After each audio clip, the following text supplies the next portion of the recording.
What is up, everybody? That's right, Ninja DJ. This is a Grizz dub edition of the post-game bounce. I am your boy, Rusty Buckets. Got my guy, Jared Davidson, here with me tonight. Hold it down after the Grizzlies traveled to the great white north. Jared, get a win, even without the mayor of Minneapolis, Ja Morant. Grizzlies walk away 116-110 with a big statement win tonight, given they only dressed 10 players, man.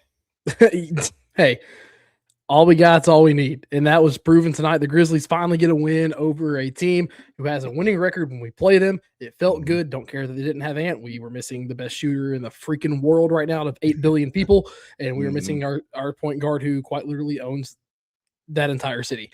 So It feels good. Grizzlies win. One game below 500.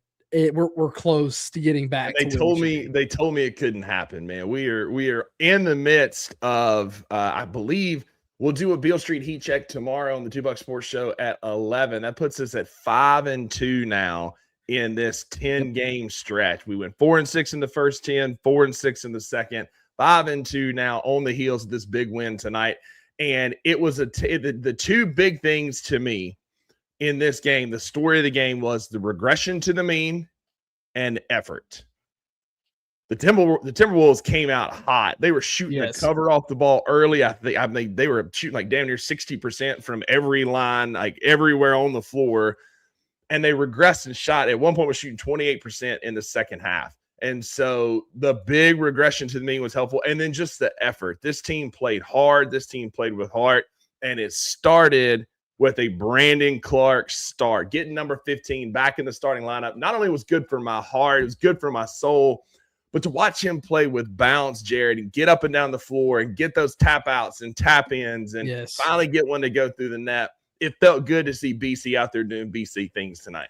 Yeah, and the shot will fall eventually. He's got to get back into that routine. He just looked good. He looked like he hadn't lost a step. And I think you said it in a group chat. He looked even somehow more athletic, and I don't get it. I think getting the cleanup procedure was needed for him, because if he would have came back without the cleanup, we could be looking at a completely different situation, and probably him not playing for probably this whole other season and going into a Steven Adams way. But man, it felt good to see BC just get back to his spot, being bouncy, getting the offensive tip outs, any kind of tip outs, getting, second chance opportunities for this team, and just excelling at what he does best in that down low dunker spot. That's it. Just playing like he is, SGA, we talk about being a free throw merchant. BC is a bunny merchant. He makes his living within 4 feet of the rim, and it just looks so good tonight. Finished the night with 17 minutes, 6 points, 3 boards. All 3 were offensive rebounds, 1 steal, dove after a ball in front of Naz Reid. Like, just an incredible effort from a guy who has not played basketball since March 17th of last season. So March 17th, 2025 was the last time he laced him up in Beale Street Blue. He came out tonight and had a ball game, but we're not going to bury the lead any further. I think it might be safe to say it's a small sample size, so we got a long way to go. But Jared, I got a question for you. Is number 8 back? I don't know. He looks really good. I would say, like you said, small sample size, but it's against 2 really good front courts. Against 2 really good front courts. He did it against Zubac, who always gives the Grizzlies fits. Did it against Randall and Gobert, who, like I said, always kind of gives Jaren Jackson Jr. fits. I'm not going to say he's all the way back, but I'm saying he is raising the ceiling and the floor of this team with his play in the last 2 games. Yeah, absolutely. Like, it showed that the haters were wrong. This game was specifically for the haters because, it showed that everybody's saying that Jaren has lost it. He'll never get it back. He's got to be traded, got to go. It just proved all of them short-sighted and foolish, because we saw Jaren being who Jaren has been in the past: athletic, assertive, dominant. Julius Randle was shoving him off the block, and he was still turning around and burying that little midi, that little hook that he's made a living on. Got his first double-double of the season, 12 rebounds for the haters, 28 and 12 tonight, 3 assists, 1 steal, 3 big blocks. And it goes to show, the more Jaren plays defense, the better his offensive game goes. They're connected. When he's free patrolling and blocking shots and being that defensive anchor, he gets buckets on the other end. I mentioned this 3 weeks ago that I said when Jaren was in the midst of the worst slump of his career, obviously, he needs to focus on what got him to be this best player. When he focuses on the defense, the offensive follows because guess what? He's a better defensive player than offensive player. We know that with Jaren Jackson Jr. When he gets back to averaging 4 stocks a game, which is what won him DPOY, he has 10 in the last 2 games. When he focuses on that side of the ball, it gives him confidence, and it translates somehow into him being less indecisive on the offensive end, which we talked about it in the green room. He was like every decision looked quicker. The footwork looked quicker. The head fakes looked quicker. He was quicker in the post. Also, too, he's not taking as many threes either in the last 2 games. He's doing his work on the low block where he thrives. I'm glad he's here. I'm glad he's back to what he was doing. Welcome to the 2025-2026 season, Mr. Jackson. It's about time. This is just a great 2 games from him. And like I said, focus on one end of the floor, the better end, being on defense. When he's focused on that, he only had 4 fouls tonight. He's done really well the past 2 games managing that as well. And he didn't get those until later. He had two well into the third quarter. He got those fouls kind of late. He got those 2 in the last 4 minutes, which were gosh.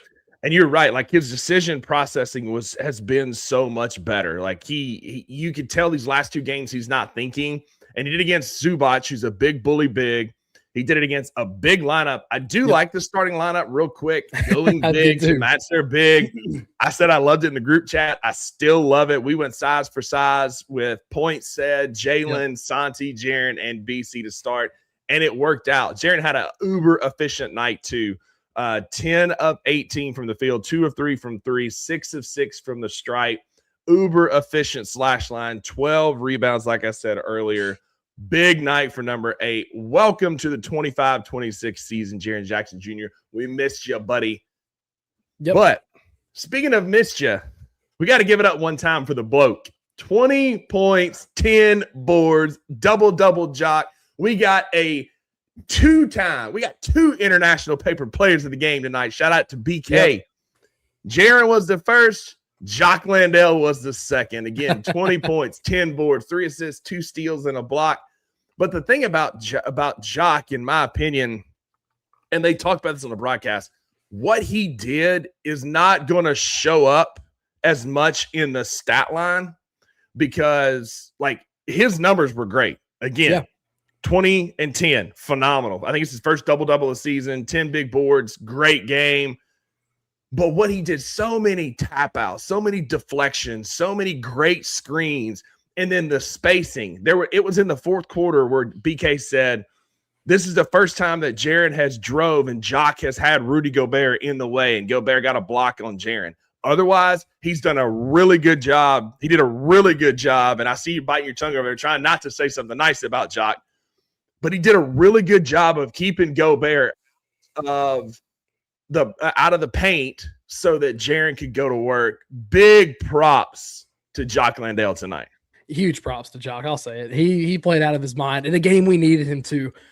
In a game where against the Minnesota team without Anthony Edwards, where your front court is going to play such a pivotal role. And like you said, we matched size for size. Nickeil Alexander-Walker, Julius Randle, and Rudy Gobert. That is a tough 3-5 to play against, no matter who you have. But for Jock to, answer the call and step up, I like that we have kept him with this Zach Edey injury or shutting down, whatever you want to call it. I'm glad we've kept Jock on the bench and keeping him comfortable. And I really think that's why we're getting better games out of Jock instead of thrusting him out of the. We got you talking good about Jock. We got Jalen talking good about Jaren. That's more shocking. The apocalypse is happening. Y'all get ready. The rapture is coming. That's more shocking that Jalen said something good about Jaren. But no, it's nice to see T.I. realize what Jock is good at. And what did he get his minutes to tonight? Was that Jock was at 30 minutes. Yeah, that's crazy. But he was feeling it, and I'm okay with that. He started out well, and he was feeling it. Get him to 30 minutes. He impacted it everywhere. 20 points, 10 rebounds, 3 assists, 2 steals, 1 block. Our front court played amazing tonight. I'm just glad we're keeping Jock comfortable in where he likes to be and off the bench. Exactly. And I think that's fair. That's where he needs to be. That's his role in this team. Wayno said a little while ago, Coach Isolo said he's the third string center, and that's what he needs to be. An Edey, BC, Jock rotation where Edey's playing 30, 35 minutes. BC's giving you 18 to 22. The Jock's giving you 12 to 15 minutes, somewhere in there, getting you just some run. Like, that's what you need. That's where Jock's going to excel. But tonight, with only I came into this game like we're only going to play 10 players. I'm not going to be hypercritical of the rotations. And I'll be dadgum if these guys, like, they knew we only had 10 guys tonight and rest was going to be at a minimum, and they busted their ass. They played hard. They were diving for balls. Omax gave you big hustle minutes. This team tried from 1 to 5, all lines. I mean, massive credit to the bench for carrying this team. Massive credit to just everybody showing out tonight. Somebody said, yeah, it was a tough night for Cedric. It's one of those things where we're kind of getting to the point. We've been on the road a lot for a rookie. We've been on the road a lot. He's hit the rookie wall a little bit, and that happens with rookies. It's not uncommon for them to struggle a bit on long road trips. And Jalen made 170 on the Grizz on the money line. I was one Cedric Howard point short, 2 Vince Williams assists short of hitting basically $100 parlay. So shout out to Cedric for cooking that for me tonight. Evan's calling me out on Twitter, and he just said, good game by Jock Landale, and then added me at the end of that. But, dude, we had 7 guys that played 23 minutes or more, and Omax got 15 minutes. I've always wanted Omax to get minutes, especially from the start of the year where he looked really good. But in a game like this, like you mentioned, where we are short on bodies, and Omax is a guy who went 3 for 4, has the frame that you need to play this style of offense and defense in TI's system. Omax played some really good minutes tonight too in his short span. He's the Energizer Bunny out there. Like, you put Omax out there, he's going to make the most out of his 15 minutes. Same thing with Jock. I'm glad that this team has made additions at the tail end of the bench that help when Jock, Cam are out and other guys are out, because Omax has been really good when his number has been called. Yep. He and tonight he's that Jermichael Green energy guy off the bench. He ran point forward a couple times, brought the ball coast to coast a couple times. Great layups, and then that little he got that layup where he got the ball at the high post. He turned, put his back to Julius Randle, and hit that little half spin for the layup. And you see why Dallas took him in the lottery. You see flashes of it. And then he can't even hold on to the ball, and he kicks it in the first row on another possession. So, there's still moments there, but you love the energy and effort there. I do want to talk about my guy, KCP. KCP has struggled this year and has had some really inefficient, bad shooting nights. He wasn't great the other night against the Clippers, 2 of 5, 0 of 1 from 3. But tonight he bounced back. He went 4 of 12, not the best from the field, but 2 of 5 from 3, 2 of 2, 2 big free throws late in the game to kind of seal the deal, essentially. I know Minnesota made it a little interesting after that, and Jalen hit the free throws to officially end the game. But a big shout out to KCP. He may run like your uncle up and down the court with that chest out and them hands down by his side, but he's playing better basketball, and that's what we need KCP to be. He is, and he's the veteran this team needed, and I'm glad he's been so receptive of going to the bench in favor of Cedric, because Cedric is still making winning plays despite being a -10 tonight and having a few iffy mistakes out there. He should have gotten a charge call on the block. Yes. Yeah, he's getting that rookie whistle, but I mean, he's still making good plays. And Kentavious. There we go. Kenny. He has been great in these minutes now. He's playing about 18 minutes a game. He got up to 23 tonight. He's just been really good off the bench and kind of to keep that second unit composed. And I've seen him at times, especially in this game, when Minnesota makes a little bit of a run, KCP's always that guy that just calms him down, calms his team down. He is that unk at the family reunion saying, "Let me see that rock, nephew." And then he does a little thing and boop, but he'll bury one in your face. It has been asked, and I want to ask you this. I think it's a great question by Keith. If you're in the comments, thanks for hanging out with us. We appreciate it. Y'all keep them coming. Y'all drive this show. If you're watching on X, come on over to YouTube, hang out with all the cool kids. That's where the best people are. But give us a thumbs up when you get here. Doesn't cost you anything, doesn't sign you up for anything. Helps us more than you know, drives us up in that algorithm, gives us a thumbs up. Subscribe and turn those notifications on while you're here. It gets you a lot of good Grizzlies, Tigers, and overall sports content. Exactly. But is this the best win of the season so far for the Grizzlies? You're going to make me look back through that schedule. As of right now, yes, because this Minnesota team, although not as good as last year, and I believe it was talked about between Kenny and saying how they're not winning as much as they have been, although they're now 17-10. Mm-hmm. I'm liking it. I think this is the best win of the season by far. Mm-hmm. There's some other games where we've played really well and controlled the game. I still think that Clippers game, this past one where we controlled very well, like no matter when they made that run in the third quarter, was really good just because the control of the game looked really well. Mm-hmm. But I would say as far as like opponent wise, yes, this is the best one. Yeah, this is the first team we've really beat this year that has a pulse, right? Like we've lost to the Jazz the other night, but then we've lost to any other team that we've played with a pulse. I hear you, Southpaw, that Ant didn't play in this game, and so we can you can use that. Sure, that's a knock against them. But at the same time, he hasn't played in the last 3 straight games. He hadn't played, and they're still winning basketball. They're still playing. They're still a good team. They still got massive side. Not Naz Reid, former 6th man of the year. Julius Randle, who can be a bucket at times and get hot. Gobert is massive. DiVincenzo can go. He can knock down 5, 6 3-pointers in a game. But yet we found a way to beat a team with a pulse. And I think it's our best win of the season. Again, you can nitpick and there's things, no Ant, things that could have been better, but we didn't have Ja. So there are things that kind of, or Cam. So this kind of balances itself out. I'm going to give credit where credit is due. Big shout out to T.I. and the team for being ready tonight and getting the win. Somebody said earlier, the bench carried this team. And I don't know that they're necessarily all that wrong. We had big minutes from Jaren, obviously a double-double. But the bench, Jaren led tonight, which is what we needed him to do. Yes, he was the leader. He was the alpha tonight. We've got Omax plus 12, Jock plus 19, Vince or KCP plus 13, Vince plus 21. Our bench played really well tonight, carrying this team, helping us stay afloat without Ja Morant and one sharpshooter, Cam Spencer. Yeah, I mean, it's the same thing that made that 22-23 team so good. And same thing with that 21-22 team. Because our bench is so good. Like, the style of offense T.I. runs will maximize our bench. And obviously you see it now. Jaren has started to really thrive. I believe we saw glimpses of, Ja still didn't play great in his minutes restriction before he tweaked that ankle a little bit against the Clippers. But we still saw minutes where, Ja is looking a little bit more comfortable, finding his spot more and more in the offense. I believe he still had 10 assists that game as well. But the stars are starting to figure it out. You're seeing it work with Ja. You're seeing it with Jaren. Yes, the bench is going to carry us through times like this where we need them to carry us. But no NBA team has ever won the finals or ever been really good late in the season without a good bench. You see it with OKC. You see it with Golden State had a great bench when the KD days when they won 73 games as well. They had a really good bench.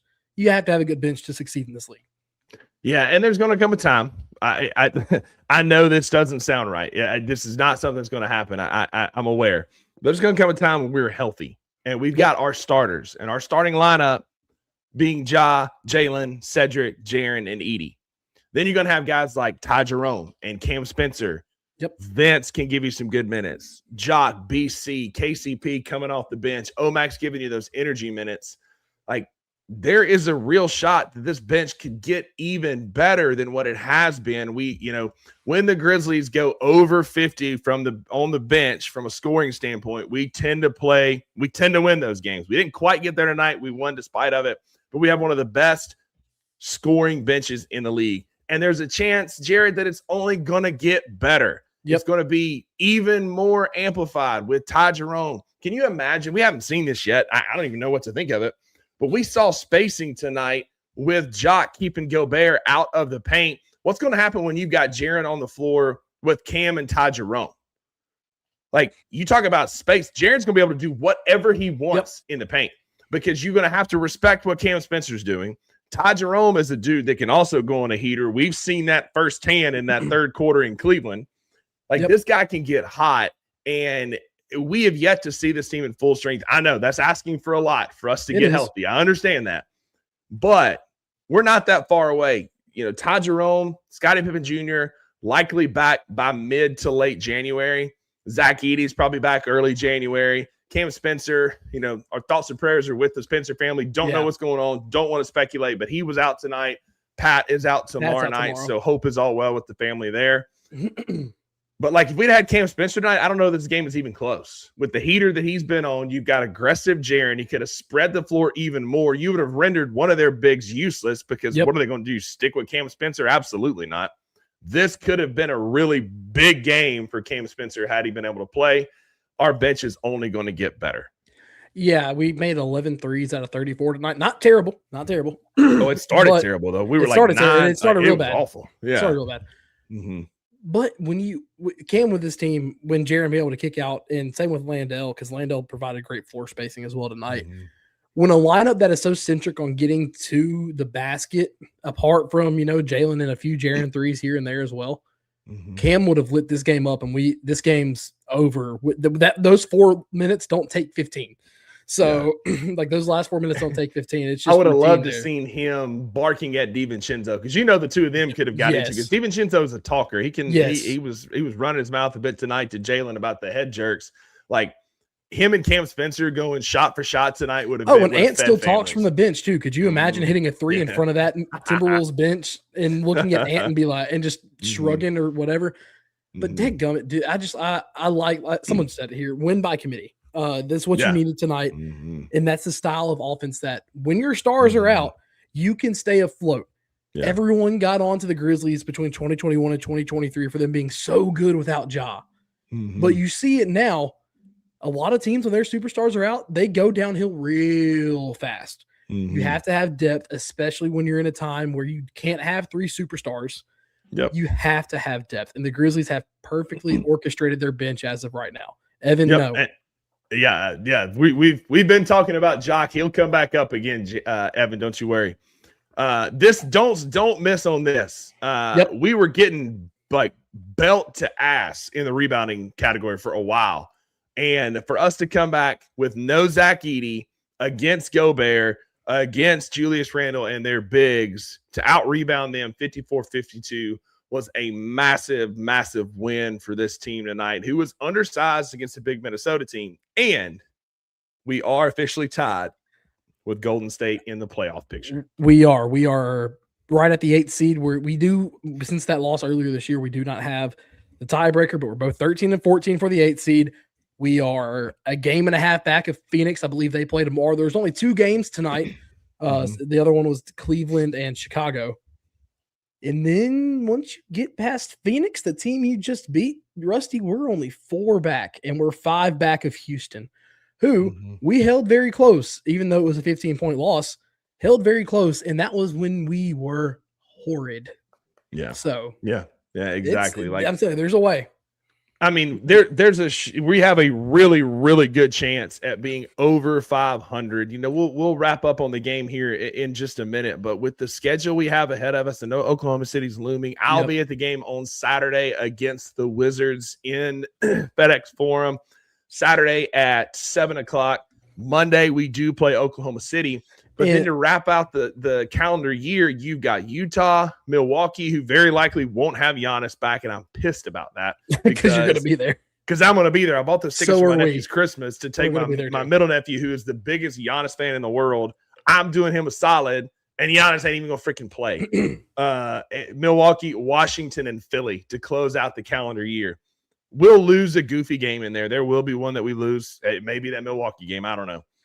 But even if you lose, like if you go 3-2 to finish the calendar year, I think all of us, given the injuries we've had, the slow start that we had, would take a 500, one game above 500 record heading into 2026. Yeah, and like I said, we may drop a goofy one. We may drop the Utah one again in Utah. But on No Bluffing this past Monday, when we were looking ahead at our schedule coming up, just talking about where the Grizzlies could be, I said we had to win one of these games at Oklahoma City or at Minnesota. We've won one of them already. Yep. Go take care of business and what you have to do. And honestly, people forget we led against Oklahoma City by double digits before we just collapsed in the 4th quarter. So yeah, it just people forget about that, and we were close to knocking them off for their second loss. It can be done. This Grizzlies team, I think, has the perfect makeup. I think it's just all about who's available that game. And if we have who we should have available, I think that game is going to be a fun one to watch, especially on Peacock at 8:30. Yeah. Maybe. I hope so. I hope you're right. I just go take care of business against the teams that you can. Don't get silly with Washington, Utah, Milwaukee, Philly. Like, let's end the rest of this year strong before we get fully healthy in January, get our dudes back and get rolling again, because the schedule is very kind. This Minnesota team, we caught them at the right time, to get the 116, 110 win again. Jaren with the double-double, Jock with the double-double. Like, this team played really well tonight despite only dressing 10 dudes. No John Morant, no Ant, no Cam Spencer, but a good win for the Grizzlies over a Minnesota team who is above you in the standings. They're currently 6th in the Western Conference. They're now 17-10. Grizzlies moved to 13-14 on the season, firmly in the play-in. We are tied with Golden State. They have the advantage over us and are currently at the 8, but the Memphis Grizzlies are heading back in the right direction. Yes, and we're 9-3 in our last 12, playing really good basketball. I said we were starting to trend in the right direction right around that first Clippers game before we beat Sacramento again, because we saw the glimpses early. We knew we needed a few things to come alive, a la Jaren Jackson Jr., and he has done that. And so now you're starting to see what this Grizzlies team can be at full capacity. We saw good minutes from We saw good minutes from Ja. I think we'll continue to see good minutes when he gets back healthy. Hopefully we see a little bit better. He was on crutches today, but in good spirits on the sideline. So like I said, things are still trending right. This Grizzlies team is going to be just fine. We have 6 games before the new year. So I like the way we're trending. It's just keep on doing the right things. Keep on doing what has gotten you back to this point. And who knows, a really good 2026 schedule after the new year turns, and you could be looking at some spicy standings whenever we get to post All-Star break, post trade deadline. Absolutely. We can't look at the past anymore. The past is the past, and the past is the past for a reason. Memphis Grizzlies have done what they've done. We're moving into 2026 with a better schedule ahead of us, getting some dudes back, Jaren finding his footing again, and the Memphis Grizzlies have an opportunity to be sitting at 500 by the time we celebrate our new year in 2026. So again, Memphis Grizzlies, big win tonight, Jared, 116-110 over Minnesota. Any final takeaways from the game before we let the good people have their evening back? They didn't have Ant. We didn't have half our roster like usual, and still found a way to get it done. It's just good to see the Grizzlies fighting again. Not necessarily the fact that they're winning games. It's good seeing them finally get over the hump and beating a decent team. And from being at our worst, let's see, what were we, 7 games under 500 at one point, all the way we fought it back down to 1. Just got to keep on going, man. Keep on winning 3 out of 4, 4 out of 5, 3 out of 5, whatever. Just stay positive in 5-game spurts, and you'll be just fine when the postseason gets here. That's why we're looking on the 2 Buck Sports Show live at 11 a.m. Monday through Friday. We're doing Beale Street heat checks 10 games at a time to see how the Grizzlies are doing, because the best way to eat an elephant, as Dave Ramsey says, is 1 bite at a time. If you look at the whole task, it hasn't looked good. But if you start looking at it 1 bite at a time, the Grizzlies can do this. We can dig out. Yeah, there's Goonies finally showing up at the end as we're wrapping up the show after we've been gloating on Jaren for the good game tonight. But you're right, man. It was a great night to see fight from a team that was short-handed, short-staffed, didn't have the best basketball player in the world right now in Cam Spencer, no John Morant, to fight and play as hard as they did, only having 10 dudes, only having limited rotations, like to go out and scrap and play hard and get after it. I'll take that win all day long. Because again, no Ant, sure, but we didn't have Ja, we didn't have Cam, and we still played hard and found a way to win. And just looking at this too, I think we're the designated home team against both games with Orlando in the European stretch. But with that sandwich in the middle, Rusty, we're going to be 6 straight games in the Forum apart from that Europe trip. That's going to be a fun stretch of basketball for this Grizzlies team. I just thought that's why you saw my face kind of light up a little bit for that basically 6-game homestand with a Europe trip smashed in between. That's it. And those games against Orlando, I will be going live with the post-game bounce from Grind City Brewing. I'll be there watching the games. Y'all come hang with us. We'll have more details on that to come, but we will be going live from Grind City Brewing for those. But the Memphis Grizzlies do get a good win tonight. Great defense, played hard, effort, and after what feels like playing the LA Clippers like 6 times in the last 2 weeks, we tipped off our first of 4 with Minnesota. We don't play them again until January 31st, but Saturday night at home at the Grindhouse, Memphis Grizzlies take on the Washington Wizards at 7 o'clock. That's the next opportunity to go out and get a win. Got to stay hot. Got to keep this momentum rolling. Go get a home win. This was our old shout out Heaven's Healthy Kitchen. This was the old grit and grind win. This was an effort win. This was getting guys like Jock in the mud, Jaron being back to his old self, and finding a way to win in the mud. Let's go do it again on Saturday, but let's make it a little bit more comfortable. Maggie and I'll be there in the building. It'll be fun to get a blowout win. Have you seen what Washington is going to wear? Have y'all seen their, their city edition? Are they wearing their cities on Saturday? Have you seen what they look like? I think it's been a thing. It's like doo-doo brown and light doo-doo brown. It's like they are absolutely atrocious. You're about to get my live reaction real quick. Yeah. I'm going to see. If you go to Locker Vision on NBA.com, you can see what it looks like. I just had it pulled up and it went away. Changed days on me. We'll be wearing our Classic City Edition, which looked good. The Classic Edition, Washington with the City Edition. You can't really see it there in the light, but it is the worst professional uniform I do believe I've ever seen. Like disgusting, awful. That's worse than the Pittsburgh Steelers Bumblebees. That's worse than the Green Bay Packers 1920 editions. Like those are absolutely pitiful. Yeah, but be there Saturday night. Come hang out with us. Let's get a big win at home. Thank y'all for being here. We're your home for the exclusive first post-game live show that goes live after each and every Grizzlies game. Appreciate y'all hanging out with us here in the comments. If you're on X, come on over to YouTube next time.